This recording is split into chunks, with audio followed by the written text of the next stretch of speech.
मैं अगवाल कर रहा अश्विन नाम। तो सुबह तकरीबन 2 बजे मेरी मोटरसाइकिल 125 रेड कलर इतों मकीना टोल के मैं खलार के अंदर गया 10 मिनट वर्कशॉप से काम से बाहर निकलिया तो मोटरसाइकिल गायब। 1-5 के कॉल की आए ना उन्होंने सिर से लै गए बाद हूँ थाने गए दरखास्त करवाने से कहते रसीद लैके आए वो गए हैं उन्होंने कहा जी दरखास्त बाहरों लिखा के लियाओ बाहर गए हैं बाहर अगे नहीं मिले उन्होंने कहा जी दरखास्त तुम ही ले लो तो किसी ने कोई दरखास्त नहीं लिखी फिलहाल फिर अभी अखू हो के वापस आ गए।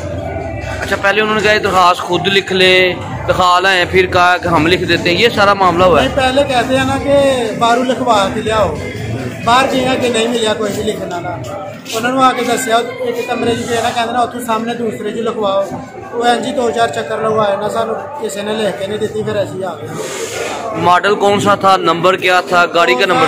22 मॉडल है नया स्टिकर तो रेड कलर की है नंबर 1-2 दिन तक मिलना था अभी मिला नहीं। बहुत शुक्रिया।